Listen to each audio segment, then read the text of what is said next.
जैसा कि दोस्तों 12 जून 2025 को महात्मा गांधी काशी विद्यापीठ के बीए, बीएससी, बीकॉम, बीबीए के 4th सेमेस्टर का फिजिकल एजुकेशन और योगा से जुड़े हुए पेपर होने वाले हैं। और इस बार जो पेपर होने वाला है अब वो रिटेन होने वाला है। तो रिटेन होने की वजह से आपके जो क्वेश्चन है, क्वेश्चन का पैटर्न बदलेगा। तो आज के इस वीडियो में मैं आपके लिए फिजिकल एजुकेशन और योगा से जुड़े हुए most important very short answer type question लेकर आया हूं। और ये ऐसे क्वेश्चन है जो कि प्रीवियस ईयर एग्ज़ाम में पूछे गए हैं और आपके आने वाले एग्ज़ाम के लिए इम्पॉर्टेंट है। तो आइए सबसे पहले आसन से संबंधित क्वेश्चन देखते हैं जो कि प्रीवियस ईयर में कई बार पूछे गए हैं। तो आइए चलते हैं पहले क्वेश्चन की ओर। पहला क्वेश्चन है, आसनों का राजा किसे कहा जाता है? तो आसनों का राजा मैं बता दूं कहा जाता है शीर्षासन को। तो शीर्ष का मतलब होता है हेड यानी कि सर। तो शीर्षासन में करते क्या है कि जो हेड वाला भाग है उसको नीचे करते हैं और पैर वाले भाग को ऊपर करते हैं और एकदम सीधे हो जाते हैं। ठीक है, तो कुछ इस तरह से शीर्षासन किया जाता है।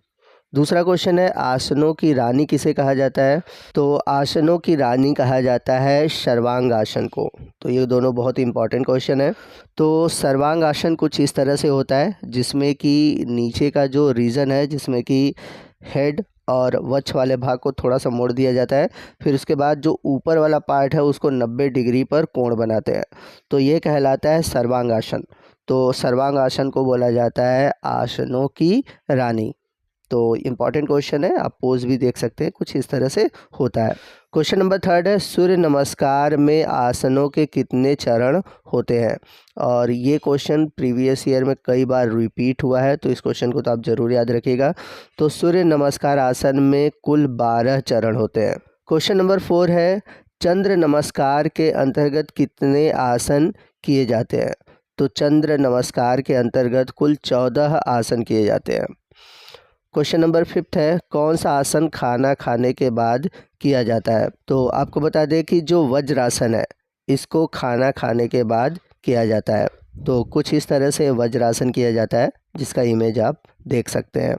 चलते हैं अगले क्वेश्चन की ओर। अगला क्वेश्चन है, थायराइड ग्रंथि के लिए कौन सा आसन उत्तम है? तो आजकल आपने देखा होगा कि थायराइड से रिलेटेड सभी को प्रॉब्लम हो रहे हैं। बहुत सारे जो डिजीज़ है वो थायराइड ग्रंथि की वजह से हो रहा है। तो थायराइड ग्रंथि को सही करने के लिए कौन सा आसन किया जाता है? तो उसके लिए है सिंह आसन। तो सिंह मतलब होता है इंग्लिश में लॉयन, तो इसको इंग्लिश में लॉयन पोज भी कहा जाता है। तो कुछ शेर की तरह आपको ऐसे बनाकर ये आसन करना होता है जिससे कि थायराइड ग्रंथि सही रहता है। चलते हैं अगले क्वेश्चन की ओर। अगला क्वेश्चन है, आसन शब्द संस्कृत भाषा के किस धातु से बना है? तो आपको बता दें कि जो आसन शब्द है संस्कृत भाषा के अस धातु से बना है। अब अस का मतलब क्या होता है?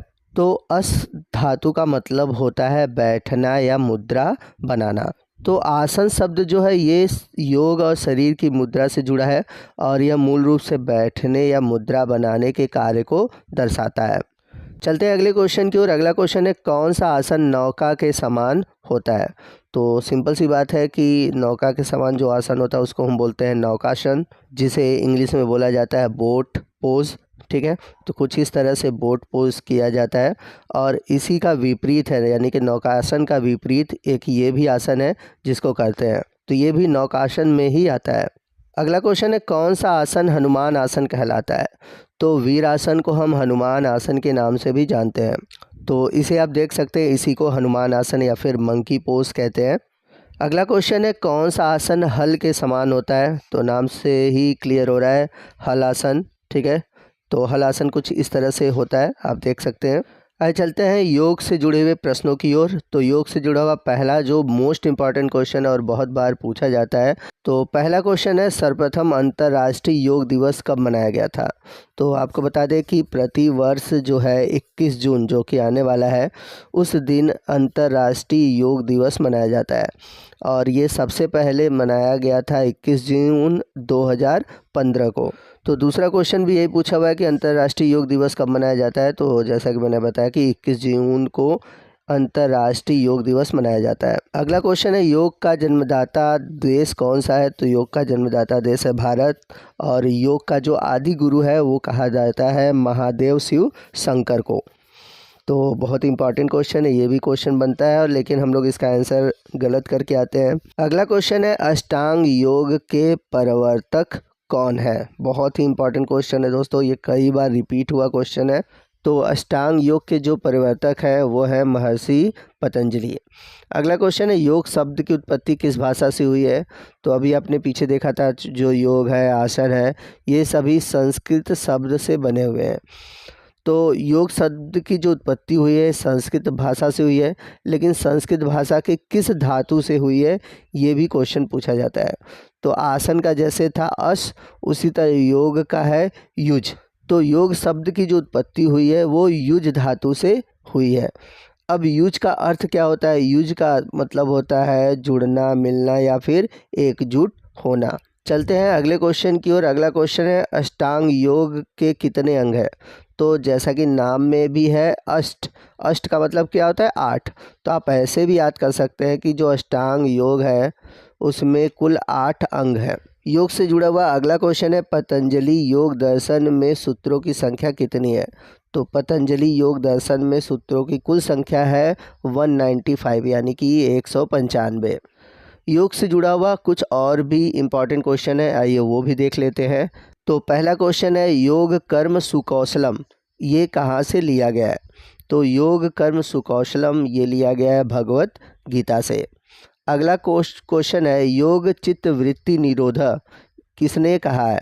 तो महर्षि पतंजलि ने कहा है योग चित्त वृत्ति निरोध, यानी कि योग चित्त करने वाले जो होते हैं वो हमेशा निरोगी रहते हैं।